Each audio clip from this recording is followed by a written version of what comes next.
എത്രയൊക്കെ മൂടിവെച്ചാലും സത്യം ഒരു നാൾ പുറത്തു വരുമെന്ന് പറയാറുണ്ട്. പൊതുമധ്യത്തിൽ മാന്യത നടിച്ചിരുന്ന ഒരു നേതാവിൻ്റെ മുഖം മൂടി അഴിഞ്ഞു വീണതിൻ്റെ അമ്പരപ്പിലാണ് കേരളം. ജനനേതാവിൻ്റെ കുപ്പായമണിഞ്ഞയാൾക്ക് ഇത്രയൊക്കെ അധപ്പതിക്കാൻ എങ്ങനെ കഴിയുമെന്ന് തോന്നിപ്പിക്കുന്ന തെളിവുകളാണ് പുറത്തു വരുന്നത്.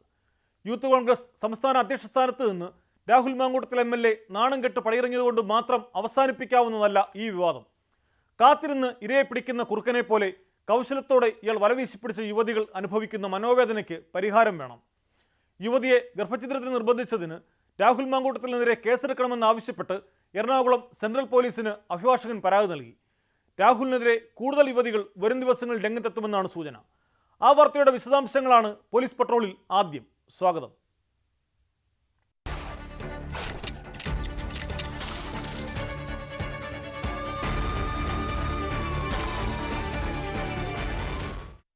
വിവാദ വെളിപ്പെടുത്തലുകൾ പുറത്തുവന്നതിന് പിന്നാലെ രാഹുൽ മാങ്കൂട്ടത്തിൽ MLAക്കെതിരെ കേസെടുക്കണമെന്നാവശ്യപ്പെട്ട് പോലീസിൽ പരാതി.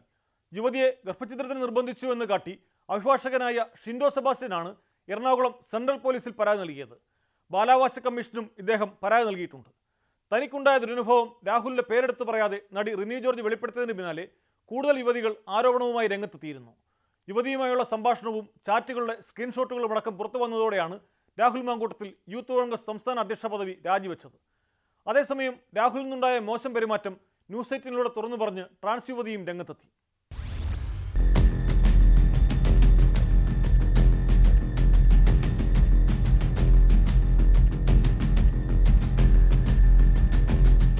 നടി റിനി ആൻഡ് ജോർജിന് പിന്നാലെ എഴുത്തുകാരി ഹണി ഭാസ്കറിനും രാഹുൽ മാങ്കൂട്ടത്തിൽ നിന്നും ദുരനുഭവം തുറന്നു പറഞ്ഞിരുന്നു. ഇതിന് പിന്നാലെയാണ് രാഹുൽ മാങ്കൂട്ടത്തിലും യുവതിയും തമ്മിലുള്ള ടെലിഫോൺ സംഭാഷണം പുറത്തു വന്നത്. ഗർഭചിത്രം സംബന്ധിച്ചാണ് ഇരുവരും സംസാരിക്കുന്നത്. ആ കൊച്ചിനെ കാണുന്നവരെല്ലാം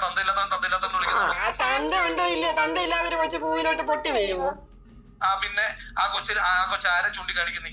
അത് ഞാൻ ആ കൊച്ചിനോട് പറഞ്ഞോളാം, മറ്റുള്ള ആരോടും എനിക്ക് പറയേണ്ട ആവശ്യമില്ല. ആ കൊച്ചിനെ ആരെ ചൂണ്ടിക്കാണിക്കും?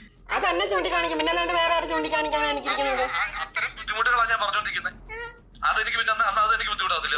അയ്യോ, അതിനെങ്ങനെ തന്നെ ബുദ്ധിമുട്ടാക്കുന്നത്? പിന്നെ അല്ലാതെ ബുദ്ധിമുട്ടാകാതിരിക്കാൻ. ഇരുവരും തമ്മിലുള്ള ചാറ്റിന്റെ സ്ക്രീൻഷോട്ടുകളും പുറത്തു വന്നു.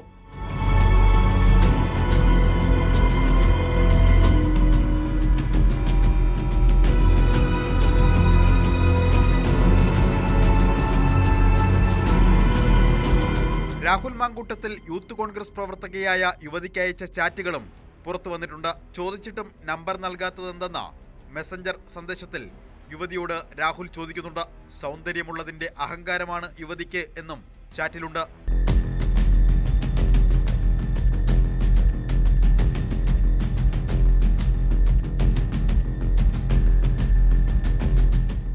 കൂടുതൽ യുവതികൾ പരാതിയുമായി രംഗത്ത് വരികയും നേതാക്കൾ കൈവിടുകയും ചെയ്തതോടെയാണ് യൂത്ത് കോൺഗ്രസ് അധ്യക്ഷ സ്ഥാനം രാജിവെക്കാൻ രാഹുൽ മാങ്കൂട്ടത്തിൽ നിർബന്ധിതനായത്.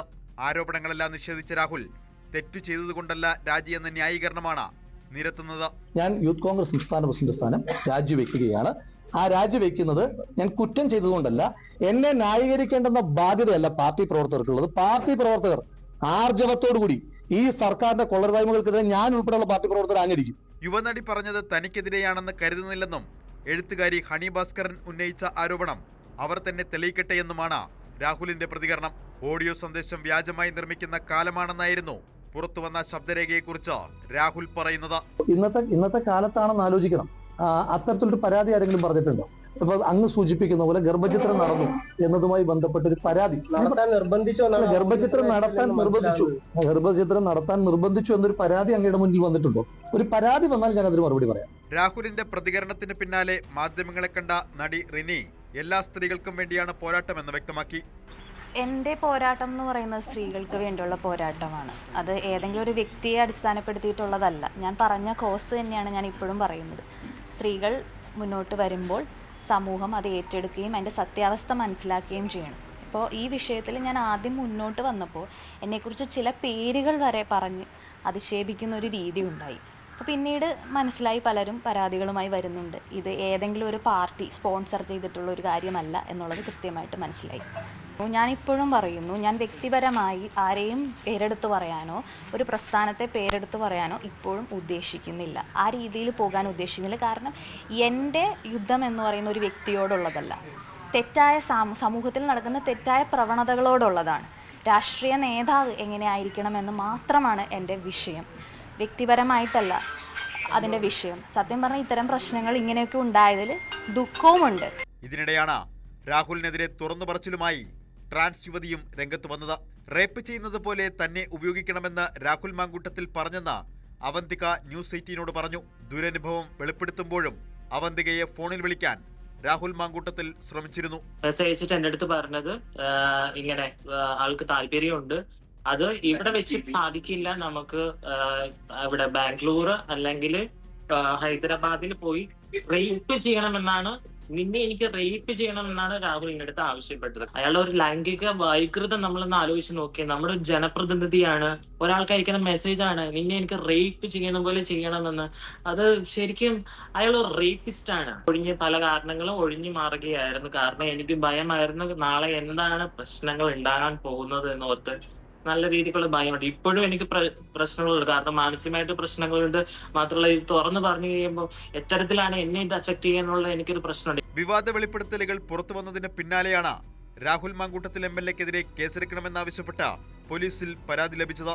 യുവതിയെ ഗർഭചിത്രത്തിന് നിർബന്ധിച്ചു എന്ന് കാട്ടി അഭിഭാഷകനായ ഷിൻഡോ സെബാസ്റ്റ്യനാണ് എറണാകുളം സെൻട്രൽ പോലീസ് സ്റ്റേഷനിൽ പരാതി നൽകിയത്. ബാലാവകാശ കമ്മീഷനും ഷിൻഡോ പരാതി നൽകിയിട്ടുണ്ട്.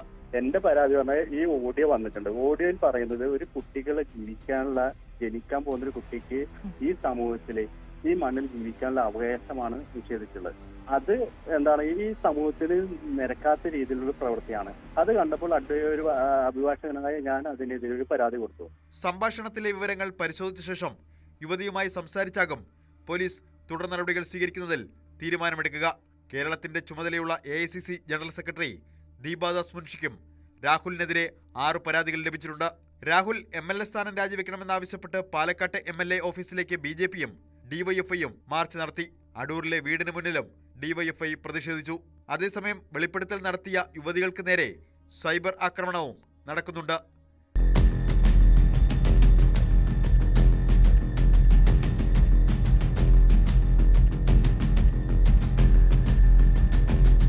വിവിധ ബ്യൂറോകൾക്കൊപ്പം ന്യൂസ് ഡെസ്ക് ന്യൂസ് 18. മലപ്പുറം തേഞ്ഞിപ്പലത്ത് യുവതിയെ വിവാഹ വാഗ്ദാനം നൽകി പീഡിപ്പിച്ച കേസിൽ കോൺഗ്രസ് നേതാവ് അറസ്റ്റിൽ. മലപ്പുറം പള്ളിക്കൽ മണ്ഡലം കോൺഗ്രസ് കമ്മിറ്റി പ്രസിഡന്റും പഞ്ചായത്ത് ഭരണസമിതി അംഗവുമായ കരിപ്പൂർ മുഹമ്മദ് അബ്ദുൽ ജമാലാണ് അറസ്റ്റിലായത്. തേഞ്ഞിപ്പലം പോലീസാണ് പ്രതിയെ അറസ്റ്റ് ചെയ്തത്.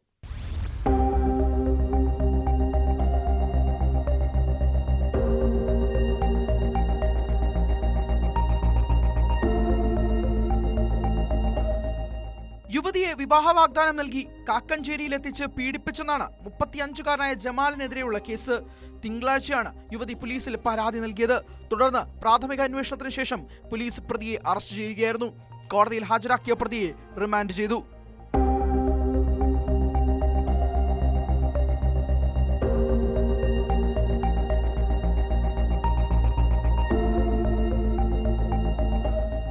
മലപ്പുറം പള്ളിക്കൽ മണ്ഡലം കോൺഗ്രസ് കമ്മിറ്റി പ്രസിഡന്റും പഞ്ചായത്ത് ഭരണസമിതി അംഗവുമാണ് ജമാൽ പഞ്ചായത്ത് അംഗത്വം സ്വയം രാജിവെക്കണമെന്നും തയ്യാറായില്ലെങ്കിൽ പഞ്ചായത്ത് പ്രസിഡന്റോ പഞ്ചായത്ത് ഡയറക്ടറോ അദ്ദേഹത്തെ പുറത്താക്കണമെന്നും CPM ആവശ്യപ്പെട്ടു. എന്നാൽ ലഹരി മാഫിയക്കെതിരെ നിലപാട് സ്വീകരിച്ചതിന്റെ പേരിലാണ് ജമാലിനെ കേസിൽ കുരുക്കി വേട്ടയാടുന്നതെന്നും രാഷ്ട്രീയമായും നിയമപരമായും നേരിടുമെന്നുമാണ് കോൺഗ്രസ് പറയുന്നത്.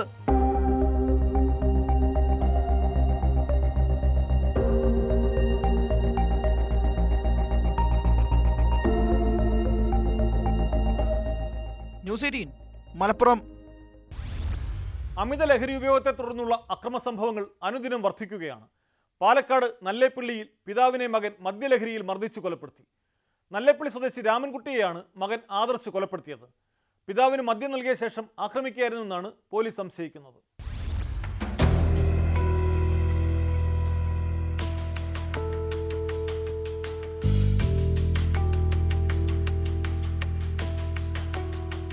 കഴിഞ്ഞ ദിവസം രാത്രിയിലാണ് രാമൻകുട്ടിയെ വീടിന് മുന്നിൽ മരിച്ച നിലയിൽ കണ്ടെത്തിയത്. ശരീരത്തിൽ പരിക്കുകൾ ഉണ്ടായിരുന്നു. ബന്ധുക്കളാണ് പോലീസിനെ വിവരമറിയിച്ചത്. വിശദമായ പരിശോധനയിൽ മർദ്ദനമേറ്റാണ് മരിച്ചതെന്നും പിന്നിൽ മകൻ ആദർശാണെന്നും പോലീസ് കണ്ടെത്തി.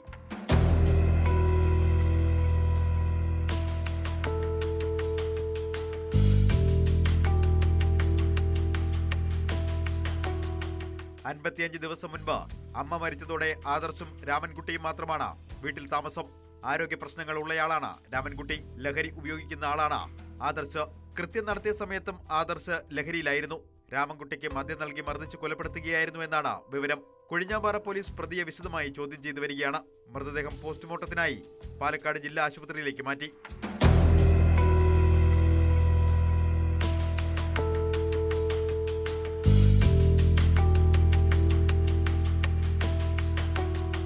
ന്യൂസ് 18 പാലക്കാട്. വഴിവിട്ട സൗഹൃദങ്ങൾ പലപ്പോഴും വലിയ ദുരന്തങ്ങളിലാണ് കലാശിക്കുന്നത്. കണ്ണൂരിൽ ഭർത്തൃമതിയായ യുവതിയെ ആൺസുഹൃത്ത് തീ കൊളുത്തിക്കൊന്നതിന് പിന്നിലും ഇത്തരമൊരു അടുപ്പമായിരുന്നാണ് പോലീസ് നൽകുന്ന വിവരം. ഉരുവച്ചാൽ സ്വദേശി അജീഷിന്റെ ഭാര്യ പ്രവീണയാണ് തീപ്പൊള്ളലേറ്റ് ചികിത്സയിലിരിക്കെ മരിച്ചത്. ഇവരെ പെട്രോൾ ഒഴിച്ച് തീ കൊളുത്തിയ പ്രതി ജിജേഷും പൊള്ളലേറ്റ് ചികിത്സയിലാണ്. പ്രവീണ മരിച്ചതോടെ ഇയാൾക്കെതിരെ പോലീസ് കൊലക്കുറ്റം ചുമത്തി.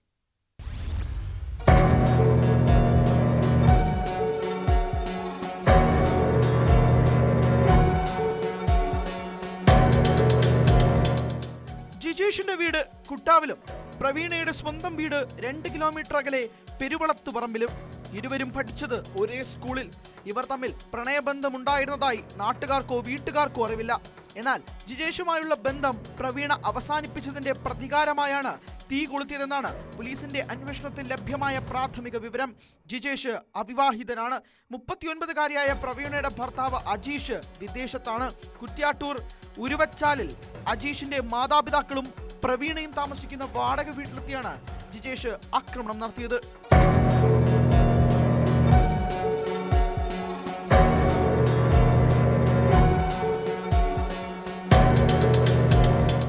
ബുധനാഴ്ച ഉച്ചയ്ക്ക് ശേഷമായിരുന്നു ആക്രമണം.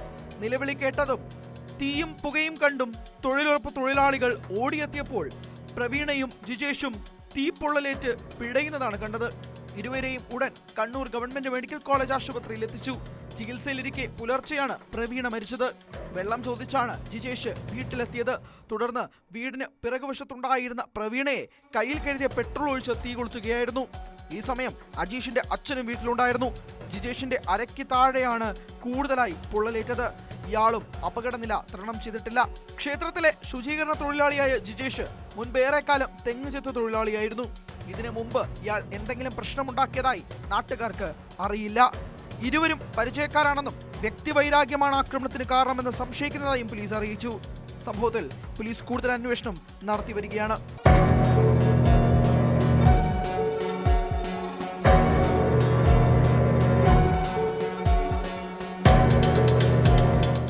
ന്യൂസ് 18 കണ്ണൂർ. ചേർത്തല സ്വദേശി ബിന്ദു പത്മനാഭന്റെ തിരോധാനം വർഷങ്ങളായി കേരള പോലീസിനെ കുഴയ്ക്കുന്ന വിഷയമാണ്. ബിന്ദു പത്മനാഭൻ കൊല്ലപ്പെട്ടുവെന്ന് ക്രൈംബ്രാഞ്ച് റിപ്പോർട്ട് നൽകി. തിരോധാന കേസിൽ നിന്ന് കൊലപാതക കുറ്റത്തിനുള്ള വകുപ്പുകൾ ചുമത്തി ചേർത്തല മജിസ്ട്രേറ്റ് കോടതിയിലാണ് ക്രൈംബ്രാഞ്ച് റിപ്പോർട്ട് നൽകിയത്. ജൈനമ്മ കൊലപാതക കേസിൽ റിമാൻഡിലുള്ള സെബാസ്റ്റ്യന്റെ അറസ്റ്റ് ഈ കേസിൽ ക്രൈംബ്രാഞ്ച് രേഖപ്പെടുത്തും.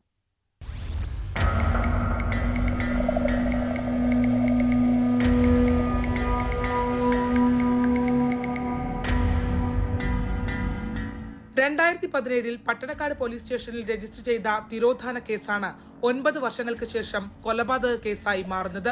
ഏറ്റുമാനൂർ ജൈനമ്മ കൊലപാതക കേസിന്റെ പശ്ചാത്തലത്തിൽ സാഹചര്യ തെളിവുകൾ മുഖവിലക്കെടുത്താണ് ആലപ്പുഴ ക്രൈംബ്രാഞ്ച് ബിന്ദു പത്മനാഭനെ സെബാസ്റ്റ്യൻ കൊലപ്പെടുത്തിയതാണെന്ന് ഉറപ്പിക്കുന്നത്. ചേർത്തല കോടതിയിൽ കൊലപാതക കുറ്റത്തിനുള്ള വകുപ്പുകൾ കൂടി ചേർത്ത് ക്രൈംബ്രാഞ്ച് റിപ്പോർട്ട് സമർപ്പിച്ചു. അറസ്റ്റിലേക്ക് കടക്കാൻ ആലപ്പുഴയിൽ നിന്നുള്ള അന്വേഷണ സംഘം കോടതിയിൽ അപേക്ഷ നൽകും. ഇതിനുശേഷം വിശദമായി ചോദ്യം ചെയ്യാൻ കസ്റ്റഡി അപേക്ഷ നൽകാനാണ് തീരുമാനം. തങ്ങൾ ഉന്നയിക്കുന്ന വാദം ഒടുവിൽ പോലീസ് അംഗീകരിക്കുകയാണെന്ന് ആക്ഷൻ കൗൺസിൽ അംഗം KR രൂപേഷ് പറഞ്ഞു. ബിന്ദു പത്മനാഭന്റെ തിരോധാനവുമായി ബന്ധപ്പെട്ടുകൊണ്ട് നമ്മൾ വർഷങ്ങളായി ആവശ്യപ്പെട്ടിട്ടുള്ള കാര്യമാണ് സെബാസ്റ്റിനെതിരെ കൊലക്കുറ്റത്തിന് കേസ് ചുമത്തണമെന്നുള്ളത്. ഇന്ന് നമുക്ക് പുറത്തുവരുന്ന വിവരങ്ങൾ വളരെ പ്രതീക്ഷ നൽകുന്നതാണ്. ക്രൈംബ്രാഞ്ച് സംഘം ചേർത്തല കോടതിയിൽ റിപ്പോർട്ട് സമർപ്പിച്ചിട്ടുള്ള അറിയാൻ സാധിച്ചു. കൊലക്കുറ്റത്തിനടക്കമുള്ള കേസുകൾ ചാർജ് ചെയ്തിട്ടുള്ള റിപ്പോർട്ടാണ് സമർപ്പിച്ചിട്ടുള്ളത്. അതോടൊപ്പം സെബാസ്റ്റിനെ കസ്റ്റഡിയിൽ വാങ്ങുന്നതിനടക്കമുള്ള കാര്യങ്ങൾക്കും അപേക്ഷ നൽകിയിട്ടുണ്ട്. നമുക്ക് ഏറ്റവും അവസാനം നമുക്കറിയാം ജൈനമ്മയുടെ കേസിലേക്ക് കൊലക്കുറ്റത്തിലേക്ക് തന്നെ അത് 100% സെബാസ്റ്റിനാണ് എന്ന തരത്തിലേക്ക് ഉറപ്പിക്കുന്ന തരത്തിലുള്ള കാര്യങ്ങൾ പുറത്തു വന്നിട്ടുള്ളതാണ്. ജൈനമ്മ കൊലപാതകവുമായി ബന്ധപ്പെട്ട് സെബാസ്റ്റ്യന്റെ വീട്ടുവളപ്പിൽ നിന്ന് മൃതദേഹാവശിഷ്ടം കണ്ടെത്തിയതോടെയാണ് ബിന്ദു പത്മനാഭൻ കേസും വീണ്ടും ചൂടുപിടിച്ചത്. ആദ്യഘട്ടത്തിൽ ചോദ്യം ചെയ്ത ആളുകളിൽ നിന്ന് വീണ്ടും അന്വേഷണ സംഘം മൊഴി രേഖപ്പെടുത്തിയിരുന്നു. ബിന്ദുവിന്റെ മൃതദേഹാവശിഷ്ടങ്ങൾക്കായുള്ള തിരച്ചിൽ ഇപ്പോഴും തുടരുകയാണ്. 2006 മുതൽ ബിന്ദു ജീവനോടെ ഇല്ലെന്നാണ് ക്രൈംബ്രാഞ്ചിന്റെ കണക്കുകൂട്ടൽ. 2017 രജിസ്റ്റർ ചെയ്ത കേസ് ആയതുകൊണ്ട് ക്രൈം നടന്നതും അന്വേഷണം ആരംഭിക്കാൻ വൈകിയതുമായ ഇടവേള കേസിനെ നന്നായി ബാധിക്കുന്നുണ്ട്. ഒപ്പം പഴയ അന്വേഷണ സംഘം വരുത്തിയ വീഴ്ചകളും തിരിച്ചടിയാകുന്നു. ജൈനമ്മ കേസിൽ പിടിവീണ സെബാസ്റ്റ്യനിൽ നിന്ന് കൂടുതൽ വിവരങ്ങൾ പുറത്തു കൊണ്ടുവരാനാകും എന്ന പ്രതീക്ഷയിലാണ് അന്വേഷണ സംഘം.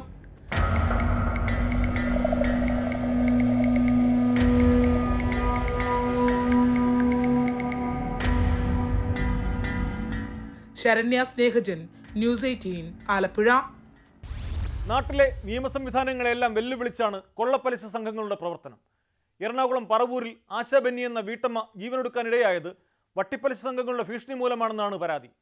സംഭവത്തിൽ മുഖ്യപ്രതികളായ റിട്ടയർഡ് പോലീസ് ഉദ്യോഗസ്ഥൻ പ്രദീപ് കുമാറും ഭാര്യ ബിന്ദുവും ഒളിവിലാണ്. ഇവരുടെ മകൾ ദീപയെ പോലീസ് അറസ്റ്റ് ചെയ്തിട്ടുണ്ട്. ആത്മഹത്യാ പ്രേരണക്കുറ്റം ചുമത്തിയാണ് യുവതിയെ പോലീസ് അറസ്റ്റ് ചെയ്തത്. ആശയെ വീട്ടിലെത്തി ഭീഷണിപ്പെടുത്തിയവരുടെ കൂട്ടത്തിൽ ദീപയും ഉണ്ടായിരുന്നുവെന്ന മൊഴിയുടെ അടിസ്ഥാനത്തിലാണ് പോലീസിന്റെ നടപടി.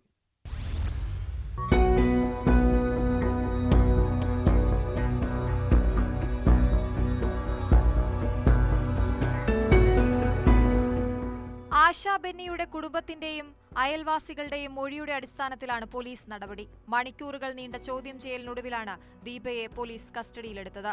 തുടർന്ന് അറസ്റ്റ് രേഖപ്പെടുത്തി കോടതിയിൽ ഹാജരാക്കിയ പ്രതിയെ റിമാൻഡ് ചെയ്തു. ദീപയുടെ മാതാപിതാക്കളായ പ്രദീപും ഭാര്യ ബിന്ദുവും നിലവിൽ ഒളിവിലാണ്. പ്രദീപിനും ബിന്ദുവിനുമൊപ്പം ദീപയും ആശയുടെ വീട്ടിലെത്തിയിരുന്നുവെന്നും ഭീഷണിപ്പെടുത്തിയെന്നും പോലീസ് വ്യക്തമാക്കി.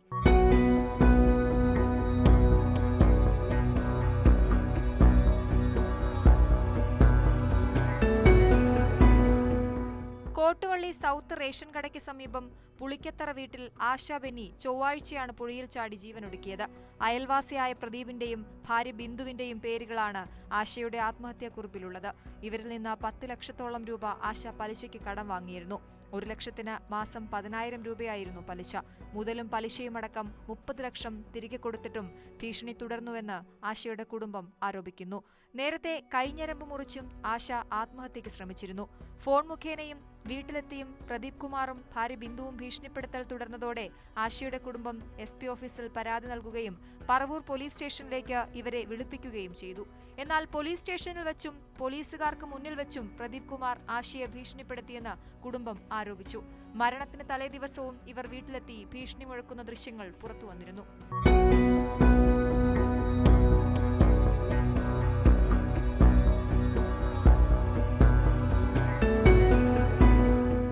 മുനമ്പം ഡിവൈഎസ്പിയുടെ നേതൃത്വത്തിലുള്ള 12-അംഗ സംഘമാണ് കേസ് അന്വേഷിക്കുന്നത്. അമിത പലിശ ഈടാക്കി പണം നൽകിയെന്ന് തെളിഞ്ഞാൽ മണി ലെൻഡിംഗ് ആക്ടിലെ വകുപ്പുകൾ കൂടി പ്രതികൾക്കെതിരെ ചുമത്തും. അതിനിടെ ഇവരിൽ നിന്ന് പലിശയ്ക്കെടുത്ത പണം ആശ എന്ത് ചെയ്തെന്ന ചോദ്യം അന്വേഷണ സംഘത്തെയും കുഴയ്ക്കുന്നുണ്ട്. വാടകയ്ക്ക് നൽകിയിരുന്ന 2 കടമുറികളിൽ നിന്ന് ആശയ്ക്ക് വരുമാനം ലഭിച്ചിരുന്നു. സ്വന്തമായുള്ള പലചരക്ക് കടയും കൊന്തയുടെ ബിസിനസ്സും നന്നായി നടക്കുന്നുമുണ്ട്.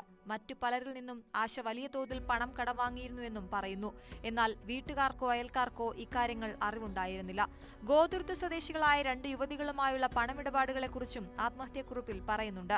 സാമ്പത്തിക ഇടപാടുകളിലെ ദുരൂഹത പോലീസ് വിശദമായി പരിശോധിക്കും. ബാങ്ക് ഇടപാടും ഗൂഗിൾ പേ അടക്കമുള്ള UPI ഇടപാടുകളും പരിശോധിക്കുമെന്നും പോലീസ് വ്യക്തമാക്കി.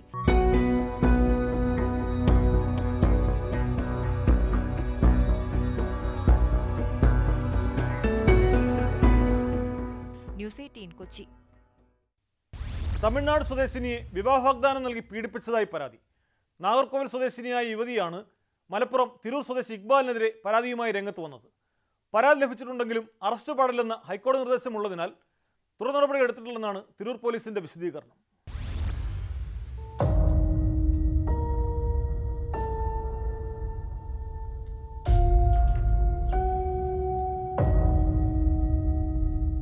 ഇൻസ്റ്റഗ്രാം വഴിയാണ് യുവതി ഇക്ബാലിനെ പരിചയപ്പെട്ടത്. 4 വർഷം പ്രണയത്തിലായിരുന്നു. ആദ്യമായി നേരിൽ കണ്ടത് ഇപ്പോഴും. ഈ മാസം 1-ാം തീയതിയാണ് നാഗർകോവിൽ സ്വദേശിനി ഇക്ബാലിനെ കാണാൻ തിരൂരിലെത്തിയത്. അവിടെ ഒരു ലോഡ്ജിൽ റൂമെടുത്ത് യുവതിയും ഇക്ബാലും ഒരുമിച്ച് താമസിച്ചു. തുടർന്ന് പിറ്റേന്ന് യുവതിയുടെ നിർബന്ധത്താൽ തമിഴ് ശൈലിയിൽ മഞ്ഞച്ചരട് താലിയായി കെട്ടുകയും ചെയ്തു. എന്നാൽ വീട്ടിലേക്ക് കൊണ്ടുപോകാനോ നിയമപ്രകാരം വിവാഹം ചെയ്യാനോ ഇക്ബാൽ തയ്യാറാകാത്തതിനെ തുടർന്ന് യുവതി ഇയാളുടെ വീട്ടിൽ പോയി. അപ്പോഴാണ് ഇക്ബാലിന്റെ വിവാഹം ഈ മാസം 17-നാണെന്ന് അവർ അറിഞ്ഞത്.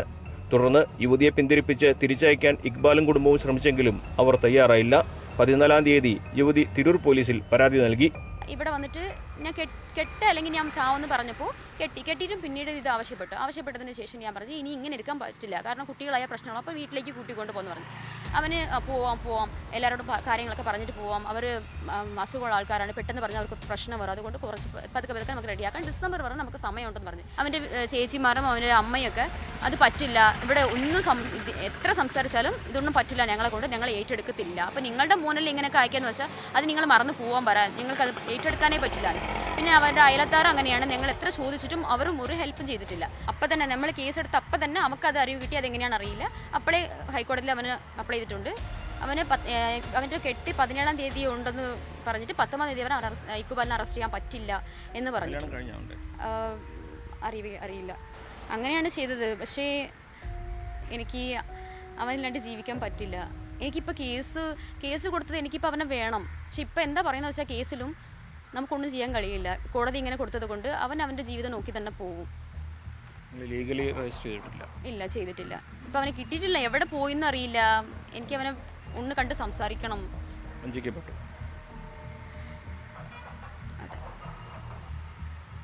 ഇതിൽ പോലീസിൻ്റെ ഭാഗത്തു നിന്നുള്ള പരിമിതികൾ പറയുന്നു, വീട്ടുകാരെ സപ്പോർട്ട് ഉണ്ടാവുമെന്ന് കരുതുന്നുണ്ട്? തിരൂർ പോലീസ് കേസ് രജിസ്റ്റർ ചെയ്തതിന് പിന്നാലെ ഇക്ബാൽ ഹൈക്കോടതിയെ സമീപിച്ചു. ഇക്ബാലിനെ അറസ്റ്റ് ചെയ്യരുതെന്ന് ഹൈക്കോടതി നിർദ്ദേശവും നൽകി. ഇക്ബാലിന്റെ മുൻകൂർ ജാമ്യാപേക്ഷ ഹൈക്കോടതി അടുത്തയാഴ്ച പരിഗണിക്കും. ഹൈക്കോടതി നിർദ്ദേശമുള്ളതിനാൽ തുടർ നടപടികൾ സ്വീകരിച്ചിട്ടില്ല എന്നാണ് പോലീസ് അറിയിച്ചത്. ഇക്ബാലിന്റെയോ കുടുംബത്തിന്റെയോ പ്രതികരണവും ലഭ്യമായിട്ടില്ല.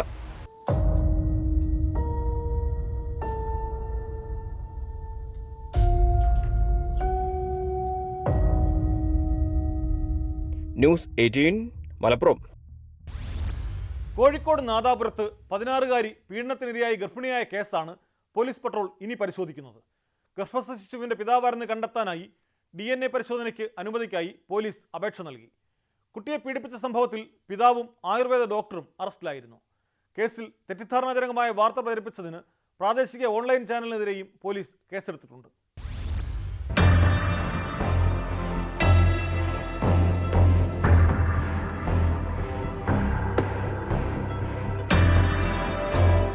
വയറുവേദനയ്ക്ക് ചികിത്സ തേടി ആശുപത്രിയിലെത്തിയപ്പോഴാണ് 16-കാരി ഗർഭിണിയാണെന്ന് കണ്ടെത്തിയത്. പോക്സോ കേസ് രജിസ്റ്റർ ചെയ്ത് മൊഴിയെടുത്തതോടെ പിതാവാണ് പീഡിപ്പിച്ചതെന്ന് പെൺകുട്ടി മൊഴി നൽകി. തുടർന്ന് അറസ്റ്റിലായ പിതാവിനെ കോടതി റിമാൻഡ് ചെയ്തു. പിന്നീടാണ് നാദാപുരത്തെ ആയുർവേദ ആശുപത്രിയിലെ ഡോക്ടർ ശ്രാവണിനെതിരെയും അതിജീവിത മൊഴി നൽകിയത്. അറസ്റ്റിലായ ഡോക്ടറും റിമാൻഡിലാണ്.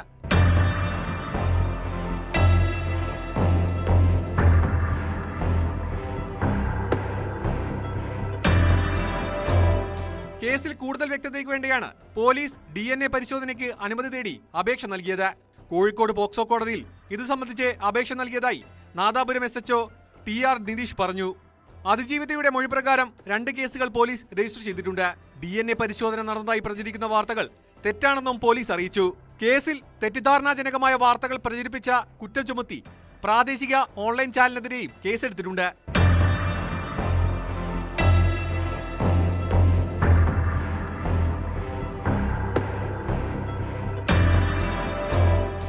ന്യൂസ് 18 കോഴിക്കോട്. ഇടുക്കി പീരുമേടിന് സമീപം പ്ലാക്കടത്ത് ആദിവാസി സ്ത്രീ സീതയുടെ മരണം ഏറെ വാർത്താ പ്രാധാന്യം നേടിയതാണ്. ഭർത്താവ് ബിനു സീതയെ മർദ്ദിച്ചു കൊന്നതാണെന്ന് ആദ്യം ആരോപണമുയർന്നിരുന്നു. എന്നാൽ സീത കൊല്ലപ്പെട്ടത് കാട്ടാനാക്രമണത്തിലാണെന്ന് വ്യക്തമാക്കി പോലീസ് അന്വേഷണ റിപ്പോർട്ട് സമർപ്പിച്ചു. ഇതിനുശേഷവും കുടുംബത്തിന് അർഹമായ പരിഗണന നൽകാതെ വനം വകുപ്പും ട്രൈബൽ വിഭാഗവും കൈയൊഴിയുകയാണെന്നാണ് പരാതി. സീതയുടെ കുടുംബത്തിന് 10 ലക്ഷം രൂപ നഷ്ടപരിഹാരം നൽകുമെന്ന് പ്രഖ്യാപനമുണ്ടായിരുന്നെങ്കിലും ഈ തുക കൈമാറുന്ന കാര്യത്തിലും നടപടി ഉണ്ടായിട്ടില്ല.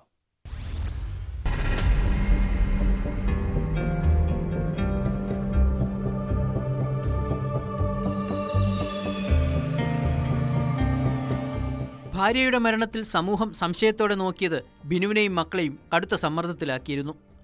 സീതയുടെ മരണം കാട്ടാന ആക്രമണത്തിലാണെന്ന് പലതവണ പറഞ്ഞിട്ടും ആരും വിശ്വസിക്കാൻ തയ്യാറായില്ല. തന്നെ കൊലപാതകയാക്കാൻ ശ്രമവും ഗൂഢാലോചനയും ഉണ്ടായെന്നും ബിനു പറയുന്നു. മക്കൾ 2 പേരും ഇനിയും സ്കൂളിൽ പോയി തുടങ്ങിയിട്ടില്ല. അമ്മയുടെ മരണത്തിൽ തെറ്റായ പ്രചാരണം മൂലമുണ്ടായ ഭയവും ആശങ്കയും ഇവരിൽ നിന്ന് ഇനിയും വിട്ടുമാറിയിട്ടുമില്ല. ഇപ്പോഴും പിള്ളേർക്ക് സ്കൂളിലൊന്നും പോകാൻ കഴിഞ്ഞിട്ടില്ല. പിള്ളേരെ സ്കൂളിൽ വിടണം. അവർക്ക് പഠിക്കണമെന്ന് താല്പര്യമുണ്ട്. പക്ഷേ ഇതേവരെ പിള്ളേർക്ക് പഠിക്കാൻ പോകാനൊരു മനസ്സങ്ങോട്ട് തോന്നുന്നില്ല. സീതയുടെ മരണം കാട്ടാന ആക്രമണത്തിൽ തന്നെയെന്ന് സ്ഥിരീകരിച്ച് കഴിഞ്ഞ ഞായറാഴ്ചയാണ് പോലീസ് കോടതിയിൽ റിപ്പോർട്ട് സമർപ്പിച്ചത്. എന്നാൽ ഇതിനുശേഷവും വനം വകുപ്പിന്റെയും സർക്കാരിന്റെയും ഭാഗത്തു നിന്നും അനുകൂലമായ നിലപാട് ഉണ്ടായിട്ടില്ല. ബിനുവിന് കിട്ടേണ്ട ആനുകൂല്യം കോമ്പൻസേഷൻ കിട്ടണം. പിന്നെ തുടർന്നുള്ള ബിനുവിന് കിട്ടേണ്ട ജോലി അതും അവർ ജീവിക്കാനുള്ള ഒരു സംവിധാനം വേണമല്ലോ അവർക്ക്. അപ്പോൾ ആ തുടർന്നുള്ള ജോലിയിൽ അത് കൃത്യമായിട്ട് സ്ഥിരപ്പെടുത്തി കിട്ടാനുള്ള സംവിധാനവും കുട്ടികൾക്ക് പഠിച്ച് മുമ്പോട്ട് പോകാനുള്ള സൗകര്യവും ഉണ്ടാകണമെന്നൊരു അഭിപ്രായം എനിക്കുള്ളത്. കഴിഞ്ഞ ജൂൺ 13-നാണ് പീരുമേട് പ്ലാക്കളത്തിന് സമീപം മീൻമുട്ടിയിൽ വെച്ച് കാട്ടാന ആക്രമണത്തിൽ സീത കൊല്ലപ്പെട്ടത്. പോസ്റ്റ്മോർട്ടത്തിൽ സീതയുടെ മരണം കൊലപാതകമാണെന്ന സംശയം ഫോറൻസിക് സർജൻ മുന്നോട്ട് വെച്ചു. പിന്നാലെ പോലീസ് നടത്തിയ വിശദമായ അന്വേഷണത്തിലാണ് മരണം കാട്ടാന ആക്രമണത്തിൽ തന്നെയെന്ന് സ്ഥിരീകരിച്ചത്.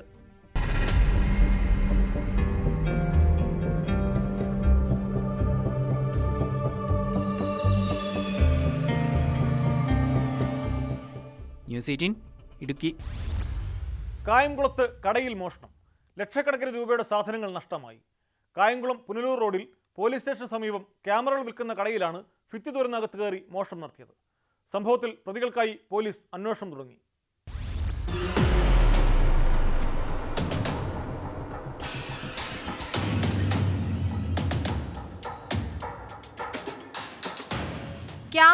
ക്യാമറ ആക്സസറീസ് എന്നിവ വിൽക്കുന്ന കായംകുളം KP റോഡിലെ ഫോട്ടോലിങ്ക് എന്ന സ്ഥാപനത്തിലാണ് മോഷണം നടന്നത്.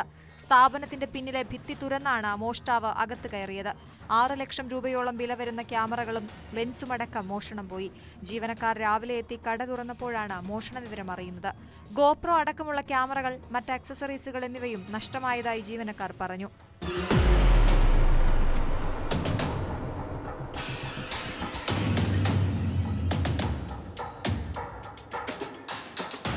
കടയിലെ CCTV പരിശോധിച്ചെങ്കിലും മോഷ്ടാവ് അകത്ത് കയറിയ ഉടനെ ഇൻവെർട്ടർ ഓഫ് ചെയ്തതോടെ CCTV ക്യാമറയും ഓഫായി.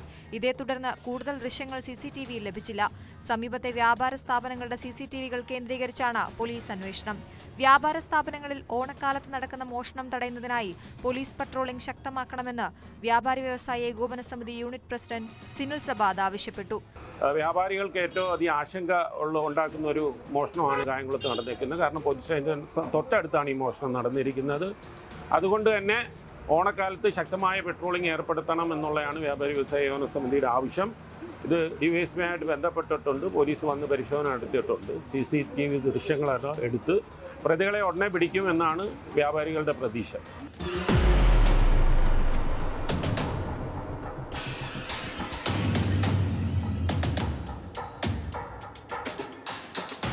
ന്യൂസ് 18 കായംകുളം. കൊടും കുറ്റവാളി ഗോവിന്ദസ്വാമിയുടെ ജയിൽ ചാട്ടത്തിന് ശേഷവും കണ്ണൂർ സെൻട്രൽ ജയിലിൽ കുറ്റകൃത്യങ്ങൾക്ക് കുറവില്ല. ജയിലിൽ നിന്ന് വീണ്ടും മൊബൈൽ ഫോൺ പിടികൂടി. C ഡിവിഷനിലെ 12 നമ്പർ സെല്ലിന്റെ ഭിത്തിയിൽ നിന്നാണ് ഫോൺ കണ്ടെത്തിയത്. 10 ദിവസം മുമ്പും സെൻട്രൽ ജയിലിൽ നിന്നും 3 മൊബൈൽ ഫോണുകൾ പിടികൂടിയിരുന്നു.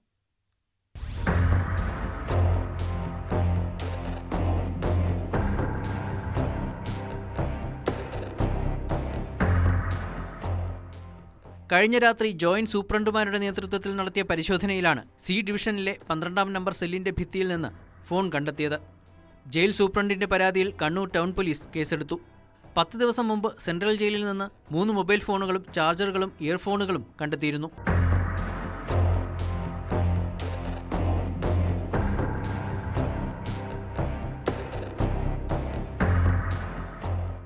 ഗോവിന്ദസ്വാമിയുടെ ജയിൽ ചാട്ടത്തിന് പിന്നാലെ സർക്കാർ രൂപീകരിച്ച അന്വേഷണ സമിതി കഴിഞ്ഞ ദിവസമാണ് ജയിലിൽ പരിശോധന പൂർത്തിയാക്കി മടങ്ങിയത്. ഇതിനു പിന്നാലെ നടത്തിയ പരിശോധനയിലാണ് ഫോൺ കണ്ടെത്തിയത്. ജയിലിൽ മൊബൈൽ ഫോൺ ഉപയോഗം നടക്കുന്നുണ്ടെന്ന് ജയിൽ ചാടിയ ശേഷം പിടിയിലായപ്പോൾ ഗോവിന്ദസ്വാമി പോലീസിന് മൊഴി നൽകിയിരുന്നു. മുമ്പും പലതവണ കണ്ണൂർ സെൻട്രൽ ജയിലിൽ നിന്ന് മൊബൈൽ ഫോണുകൾ പിടികൂടിയിട്ടുണ്ട്.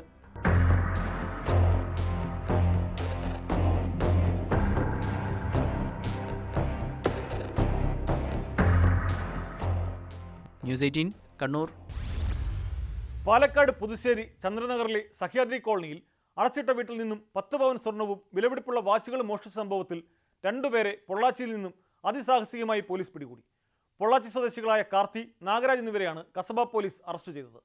CCTV ദൃശ്യങ്ങളുടെയും ശാസ്ത്രീയ തെളിവുകളുടെ അടിസ്ഥാനത്തിലാണ് പ്രതികളെ പോലീസ് കണ്ടെത്തിയത്. കേസിൽ ഒരു പ്രതിയെ കൂടി പിടികൂടാനുണ്ട്. ജൂലൈയിൽ കഞ്ചിക്കോട് ചടയൻകാലയിൽ വീട് കുത്തിത്തുറന്ന് മോഷണശ്രമം നടത്തിയതും ഇവരാണെന്ന് പോലീസ് കണ്ടെത്തിയിട്ടുണ്ട്. തമിഴ്നാട്ടിലും നിരവധി മോഷണ കേസുകളിൽ ഇവർ പ്രതികളാണ്. ഇന്നത്തെ പോലീസ് പട്രോൾ പൂർത്തിയാകുന്നു. നമസ്കാരം.